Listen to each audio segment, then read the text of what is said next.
I'm restringing this old workhorse of mine. It's a Yamaha, obviously. The FG730S. I love this guitar. This has been, of all the acoustic guitars I've owned, this has probably been my favorite. Sorry, Gordon. Love this guitar. You can see it's been around the block a little bit. I had this guitar, I think every album I've recorded, minus the first one, has had this guitar on it. It's got more hours than any guitar I own in terms of gigging, performing. See, that's all chewed up. It's got a little chunk missing over there. I put in a pickup. I replaced the bridge pins with these brass ones. But as I'm getting ready to restring it, you know, you see how all scratched up the back is here, as it should be. No, so I'm just noticing the gloss that's on the back of this neck, and that's interesting, and it caught my attention because this neck, when I bought the guitar, was a matte finish like this.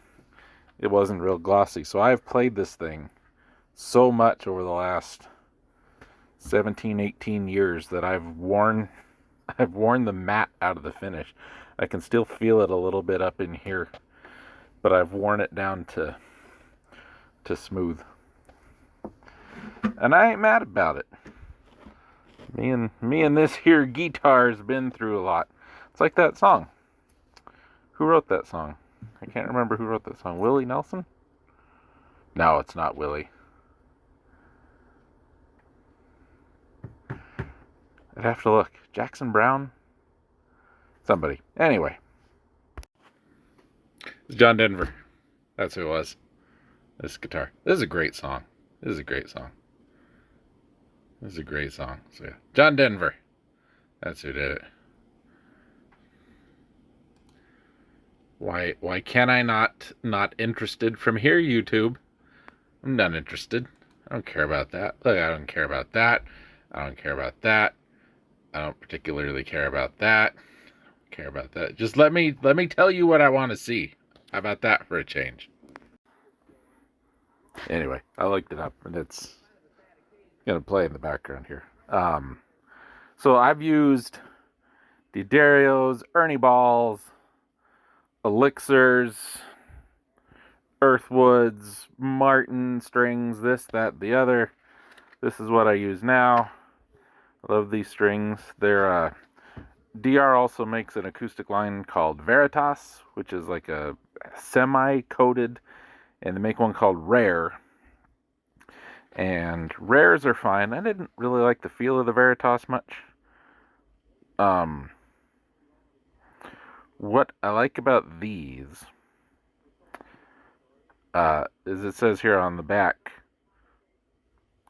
musically bright, rich sounding, and quite flexible. And I do a lot of finger picking, and these for me have been just about the best finger picking finger picking strings that I found to date. So always have a couple on hand. I probably need to restring that Eastman. Oh yeah, I got a thing. I'll worry about that later. But yeah, electric strings, bass strings, 5-string. What was I gonna put those on? Oh, I know what I was gonna put those on. I need to restring that bass, but those strings are not for that bass. Those are for a different bass. Okay. Anyway, I'm gonna get back to work. So we're all restrunged. Let's get her tuned. Because I am a terrible singer, I keep this tuned down to full step. Just works with my range better. My hair is full hobo mode today.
Not too bad. Let it sleep overnight, it'll sound even better. Oh, and I noticed, I don't know if you guys will be able to see this. Maybe. See, a couple of these are a little more worn than the others, like this one. That means this one used to be here. And this one also used to be here. They just go back kind of random. But the ones that have been nearest the 6th string here, that's where my hand's going to hit the most. So, rubs the finish off. Anyway, this old guitar, man.